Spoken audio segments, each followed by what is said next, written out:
Нарачале собни врати и оставиле аванс, а останале без производи и пари. Неколку муштерии на фирмата Home Factory со месеци очекувале да им ги достават нарачаните производи, за кои одговорните лица им велеле дека ќе доцнат поради царински проблеми, бидејќи производите се набавуваат од Турција, а потоа продавачката ги известила дека газдата избегал и не знаат каде е, дознава А1. Според нашите информации, измамените лица биле да го пријават случајот во полиција, но оттаму ги упатиле во Државниот пазарен инспекторат, велејќи дека тоа е нивна надлежност. Салонот лоциран во Карпош, кој бил полн со производи, изминати веденови е испразнет. Нарачав 2 собни врати на 28 јуни, ми рекоа дека ќе стигнат на 27 јули. Оставив аванс за производите. Тие 2 пати сами ми јавија дека доставата ќе доцни. Помина долг период, па се јавив да прашам до каде е доставата на вратите. Продавачката со која контактирав ми рече дека производите се на царина и чекаат бројче за влез во земјава. Неколку дена потоа ми рече дека газдата избегал и не знае каде е, така што немало што да се прави. Ни кажа како се вика и не посоветува да пријавиме во полиција.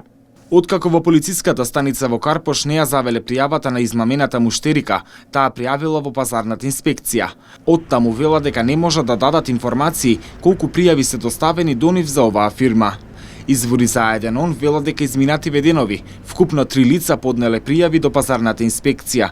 Околните доќанчи раскажуваат дека на адресата 8 септември 44А се уште доаѓаат револтирани купувачи кои очекувале да го добијат мебелот нарачан од Home Factory. Но тука не идуваат на отворен салон, но внатре е празно.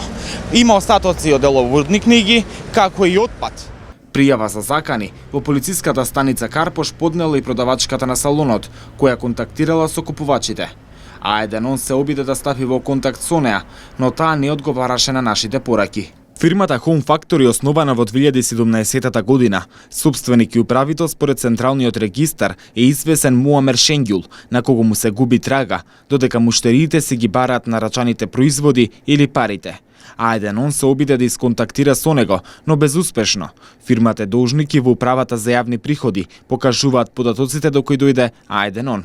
На социјалната мрежа Facebook фирмата последен пат се промовирала на 12 август, каде наведуваат дека имаат голема промоција на производите со 10 годишна гаранција. Телефоните оставени за контакт не се достапни. Купувачите стравуваат дека случајот ќе остане нерешен, а штетата нема да им биде надоместена.